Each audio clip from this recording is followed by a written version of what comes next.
Unidade 1, Tecnologia, Corpo, Movimento e Linguagem na Era da Informação.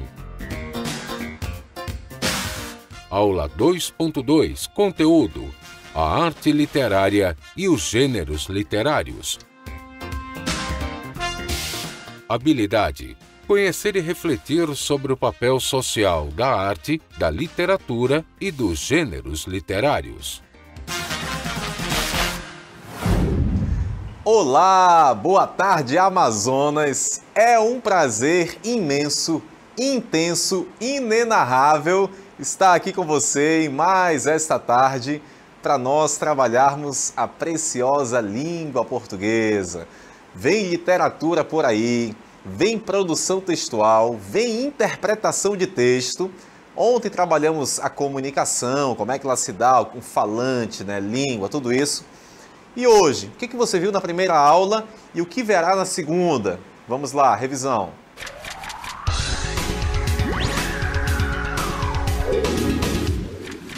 Então, vimos na última aula aí, na aula primeira desta tarde, com a professora Sheila, o texto.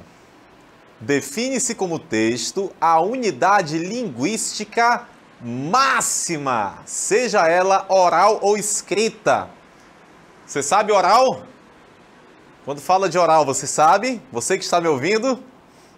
Exatamente, a oralidade, a fala, é isso mesmo. E a escrita, a hora que você pega a caneta, vai para o papel, tudo bem? Então, eu tenho um texto oral, um texto escrito, é isso mesmo?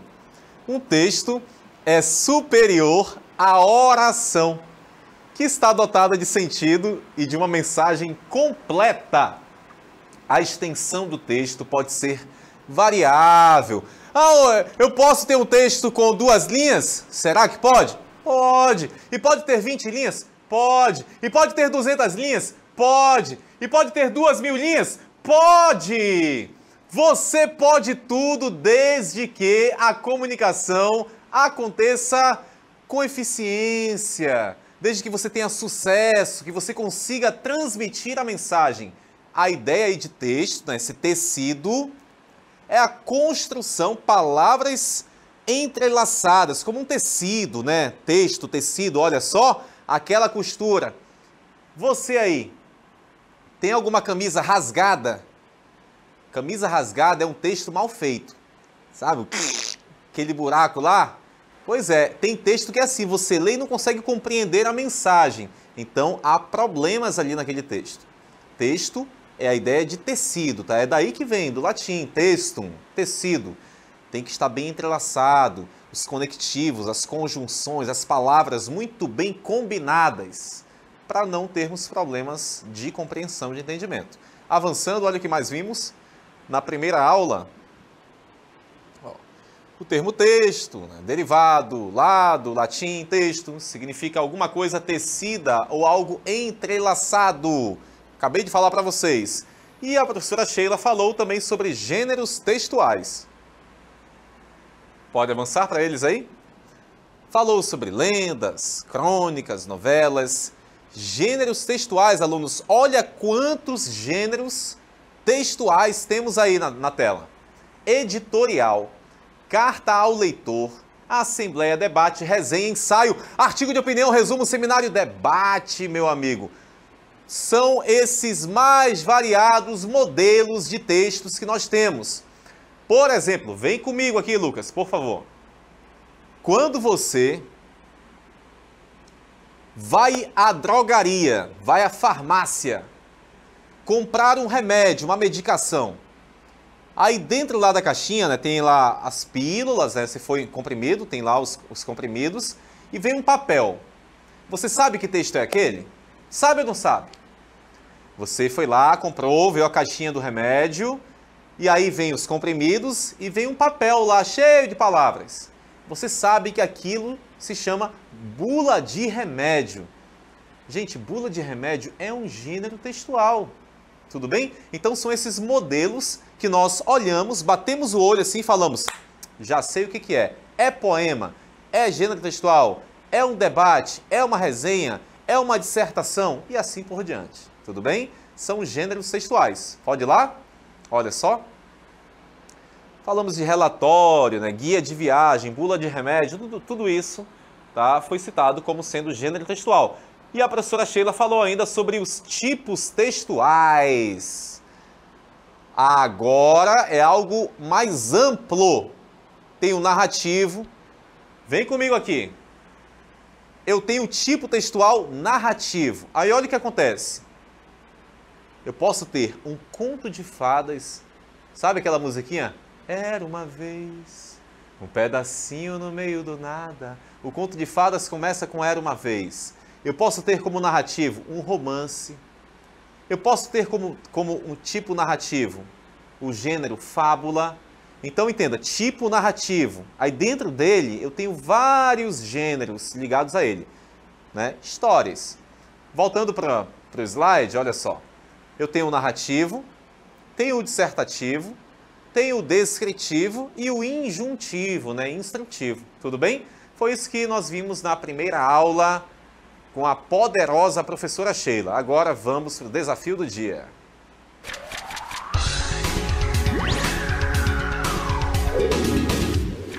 Observe o quadro de Magritte. Letra A. Nele, pode-se ler a seguinte afirmação. Isto não é uma maçã. Considerando a imagem, como você explicaria essa afirmação? Tá aí, ó. Isto não é uma maçã. E aí? Letra B. Você consideraria a proposta de Magritte uma obra de arte? Por quê? Tá aí, desafiei vocês agora, hein? Vamos à nossa aula.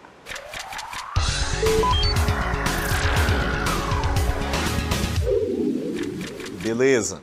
Prepare o seu coração, porque teremos fortes emoções. Vamos falar sobre arte.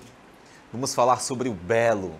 E eu pergunto, olhando nos seus olhos, o que é o belo? É aquele cantor bonitão, loiro? Aquilo que é belo para você? O que é o belo para você? É isso que nós veremos na aula de hoje. Tá? A arte, como é que ela se dá? Coloca na tela aí, meu diretor. Olha só. Durante muito tempo, a arte foi entendida como uma representação do belo.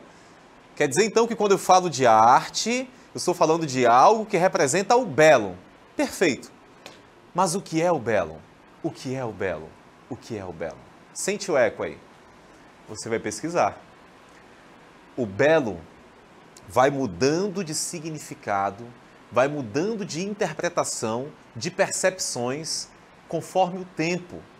Na antiguidade, no século XIX, no século XX, até hoje, né? O belo vai mudando a nossa percepção do que é o belo. Então, por exemplo, nós temos aí a escultura de um homem, né? Ele parece estar até com um físico bem sarado, abdômen definido, né? Esse daí, em algum momento, é o belo. Hoje, o belo, por exemplo, pode ser esse trator climatizado. Imagina esse trator aí a seu serviço. Isso pode ser o belo de hoje. E o que é o belo que nós temos na arte? O que a arte reproduz para representar o belo? Nós veremos na aula de hoje o que é o belo. Na tela aí, as várias formas da arte. Olha só. Quando imprimiu sua arte nas paredes da caverna, o ser humano começou a se valer de imagens para criar representações do mundo e da própria vida. Desde então, muitas outras manifestações artísticas se somaram a esse modo de representação. Vem comigo aqui. Nós falamos ontem de comunicação. Quando eu falo de comunicação, eu tenho sujeitos se comunicando. É óbvio que se eu me comunico, eu não estou falando para o nada. Eu estou me comunicando, tem um outro ali com quem me comunico. São sujeitos, locutor e interlocutor. Por exemplo, neste momento, eu sou o locutor neste processo de comunicação. E vocês que me ouvem e se comunicam comigo pelo chat e daqui a pouco ao vivo, interagindo aí face a face por meio da tecnologia, vocês são os nossos interlocutores. Eu sou locutor, Sheila locutora, e vocês, neste processo aqui, são nossos interlocutores. Tudo bem? A comunicação se dá assim, entre sujeitos. A arte vem para trazer comunicação também. Só que a arte traz subjetividade. Eu tenho leituras de mundo. Tudo que você aí, já leu alguma coisa na sua vida. Você já assistiu a algum filme, ou tem assistido talvez a alguma novela, ou talvez você tenha assistido a uma missa, a um culto, uma pregação do pastor, do bispo, do padre, ou você já conversou com pessoas, você já nadou, você já caçou, você já teve muitas experiências na vida. Todas essas experiências que você tem na vida vão formar o teu conhecimento de mundo. E é a partir daí que você vai fazer a sua leitura de mundo. Você vai ter as suas interpretações. Você vai olhar para algo e vai dizer, eu vejo isso. O outro vai olhar e vai dizer, eu vejo aquilo. Nós vemos diferentemente, porque há subjetividade. E é por isso que dizem, né, que a beleza é subjetiva, né? Porque o belo vai passar pela leitura que o outro tem do mundo. Ele vai olhar para aquela pintura, aquele quadro, seja lá o que for, para aquela música, e vai dizer, gostei por causa disso, disso, disso. Aí outro vai dizer, não vi isso, mas eu vi aquilo. E assim nós vamos seguindo, leituras diferentes, tá? Quando você pega, por exemplo, um versículo da Bíblia, um exemplo, vamos tendo interpretações e fazendo relações com as nossas experiências de mundo, que são diferentes. Vamos avançando, realidade versus ficção. Tudo aquilo que existe no mundo conhecido, que identificamos como concreto ou que reconhecemos como verdadeiro, né? Isso é realidade. Tudo aquilo que existe no mundo conhecido. Ficção relaciona-se à criação, à invenção, à fantasia, ao imaginário. Beleza, então? Muito obrigado. Você que está atento às nossas aulas. Realidade versus ficção. Vem comigo. Você consegue discernir o que é realidade e o que é ficção? Quando você tem que sair de manhã cedo para trabalhar, é realidade ou ficção?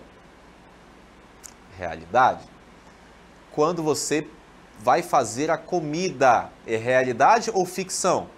É realidade. Mas se você resolve criar uma história, narrar uma história, cria um personagem e você vai, entre aspas, inventando, né? Vai trazer ficção, vai tirar da sua imaginação ali ações para o personagem, vai criar uma história. É ficção. Novela, ficção. Filme, ficção.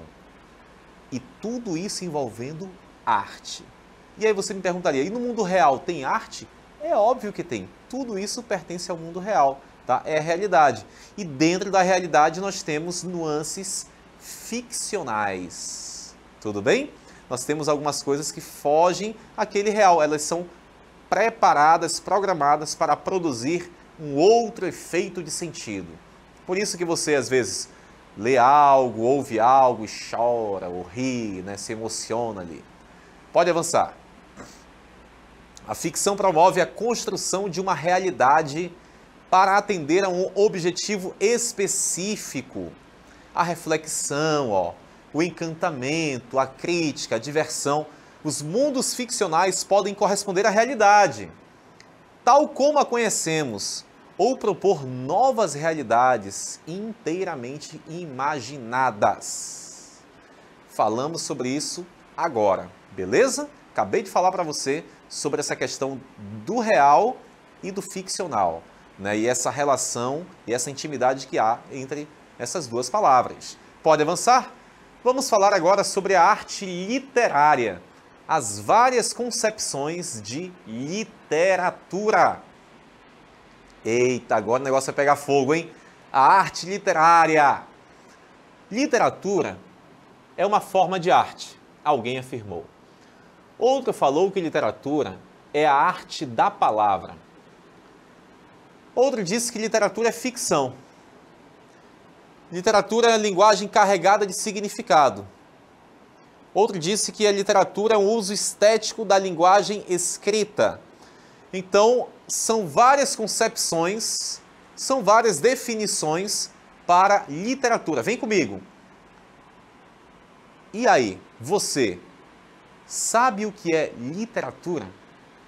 Você está preparado para nós trabalharmos em várias aulas a literatura na sua vida, o que aconteceu historicamente, o que foi produzido por autores que trabalharam muito bem com as palavras, que fizeram das palavras uma grande arte. E aí que agora esses textos estão disponíveis para nós estudarmos. Agora no ano de 2017 aqui no Amazonas, olha que bonito. O que tem de interessante nessa literatura e que vamos estudar aqui? É o que nós veremos hoje e nos próximos capítulos. Pode avançar aí? Olha só. Ainda sobre as definições de literatura, é a arte de compor ou escrever trabalhos artísticos em prosa ou verso. É o conjunto de obras literárias de reconhecido valor estético, pertencentes a um país, época, gênero, etc. Tudo bem? Várias concepções sobre literatura. Pode avançar aí. A literatura reflete o momento histórico, a cultura e realidade de uma época. Não, para tudo. Para tudo agora, porque nós vamos falar sobre isso. Vem comigo aqui. Literatura reflete o momento histórico. O que nós estudarmos, nós veremos o que acontecia naquele momento, naquele período, lá, naquela cidade, naquele país, naquela sociedade. Se eu fosse falar da literatura de hoje, eu teria que analisar a política de hoje, a economia de hoje, todas as relações humanas, sociais hoje. Mas vamos falar de muitos textos da antiguidade, né? Séculos 12, 13, 14, 15, 16, tá? E depois vamos chegar aos textos mais atuais. O que acontecia naquela época e o que refletiu nos textos daquela época. Porque o texto, a literatura, é um reflexo do que acontecia na sociedade. Tudo bem? Vamos fazer essa relação sempre. Avançando então, olha só. Os gêneros literários. Desde a Grécia Antiga, a classificação das obras literárias em gêneros tem sido um desafio para os estudiosos. Aristóteles distinguiu 3 gêneros com base nas diferentes maneiras da imitação.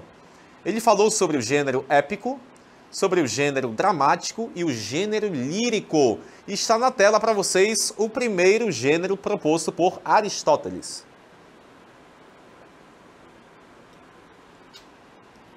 O gênero épico.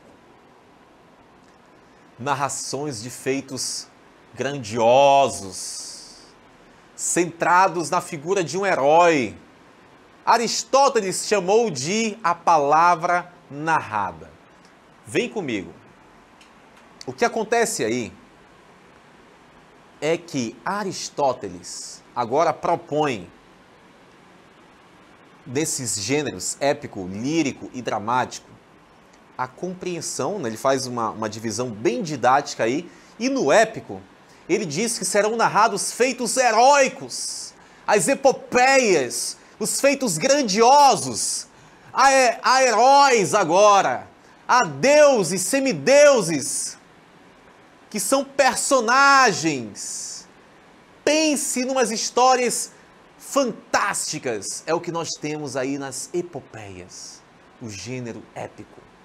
E agora, temos como grande representante aí os Lusíadas, tá? Olha só, coloca aí. Tem um vídeo agora? Não, aí está, né? Pode colocar aí. as armas e os barões assinalados, que da ocidental praia lusitana, por mares nunca dantes navegados, passaram ainda além da Taprobana, em perigos e guerras esforçados, mais do que prometia a força humana, e entre gente remota edificaram novo reino que tanto sublimaram, e também as memórias gloriosas daqueles reis que foram dilatando a fé, o império e as terras viciosas de África e de Ásia andaram devastando. E aqueles que por obras valerosas se vão da lei da morte libertando, cantando espalharei por toda parte, se a tanto me ajudaram engenho e arte. Cessem do sábio grego e do troiano as navegações grandes que fizeram, de Alexandre e de Trajano, a fama das vitórias que tiveram, que eu canto o peito ilustre lusitano, a quem Netuno e Marte obedeceram. Cesse tudo o que a musa antiga canta, que outro valor mais alto se alevanta. Pense numa coisa bonita, é ler com essa ênfase. Isso é o belo! Aí está o belo, a arte! A criação do belo, e você lê, e você vai sentindo a emoção, e você vai sendo envolvido pelas palavras. Isso é literatura, isso é o belo, é a arte da palavra, que sai do plano do comum e te leva à sublimação. Olha que coisa boa! Aí você deve estar pensando, mas eu não consigo ler com toda essa ênfase, com toda essa vontade que o senhor leu. Acalma teu coração. Fica tranquilo. Leia como você conseguir. Leia como você puder. Mas saiba, mergulhe na leitura. Deixe o seu sentimento acontecer ali naquelas palavras. E o texto vai tomar conta de ti. Isso é o belo. Vimos agora, olha só, o gênero, vamos ver o segundo gênero proposto por Aristóteles. Acabamos de ver o épico, agora o gênero dramático, está na tela aí para você, olha só. São textos destinados para a representação cênica, ora na forma de tragédia, ora na forma de comédia. Aristóteles chama esse gênero dramático de a palavra representada. Muito bem, então nós temos aí, olha só, a representação cênica. Sabe o que isso significa? Pode vir comigo. Significa teatro. É isso mesmo. Aí a gente chamava lá de tragédia, comédia, tragicomédia. É a palavra representada. Nós acabamos de ver a palavra narrada. Gênero épico, os feitos heróicos. Estou falando agora da palavra representada, representada na arte teatral. É assim que acontece. Existem agora atores contracenando, fazendo cenas para um público.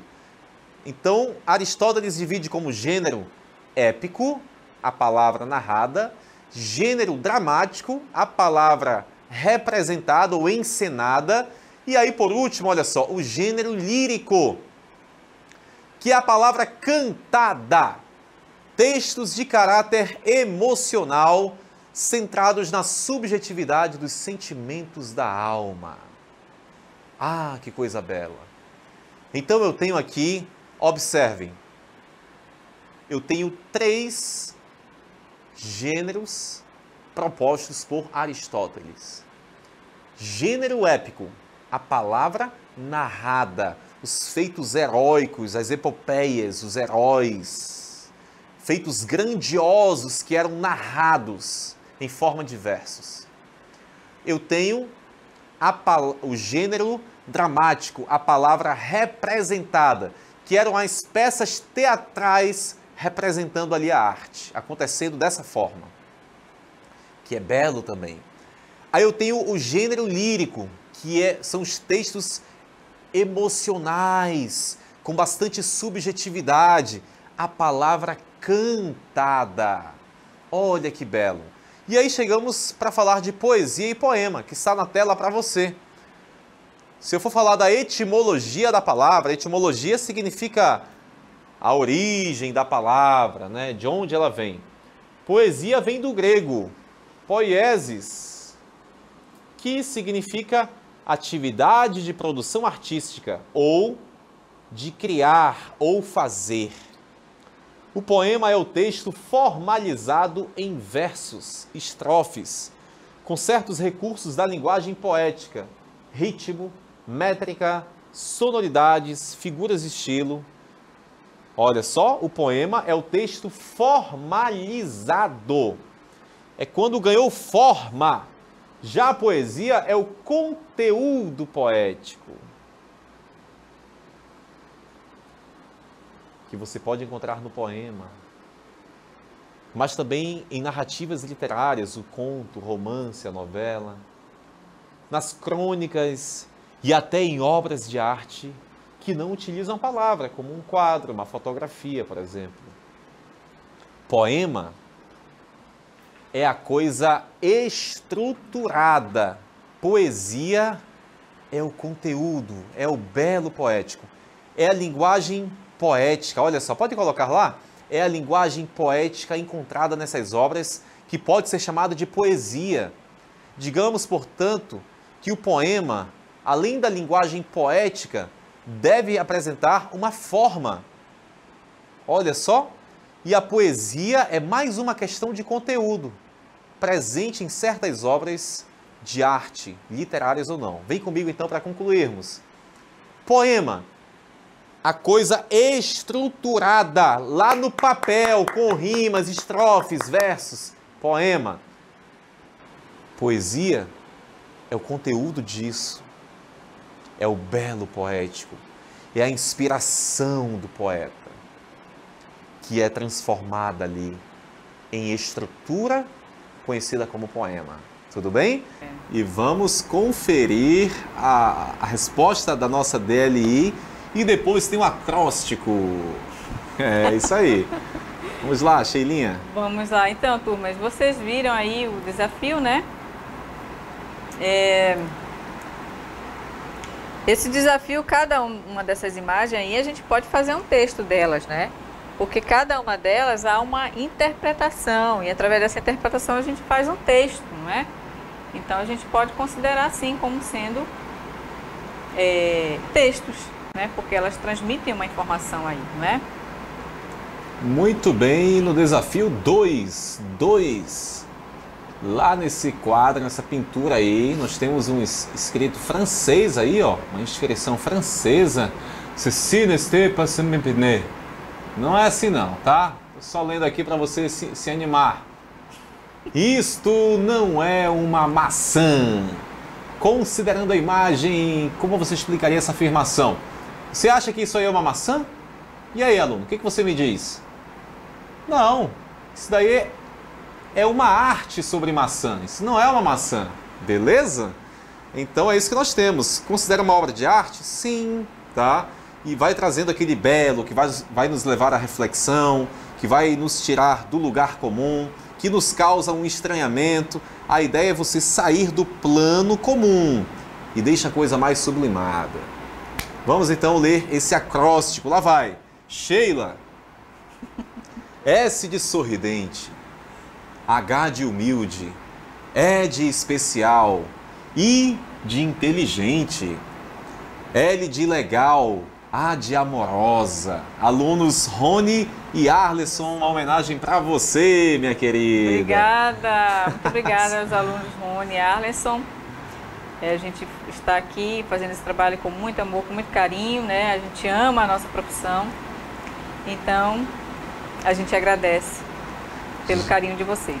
Gente, valeu pela atenção, muito obrigado. Hoje é sexta-feira, bom fim de semana a todos, bom descanso, tá? E segunda estamos de volta aqui. Segunda, aguardamos vocês aí na segunda.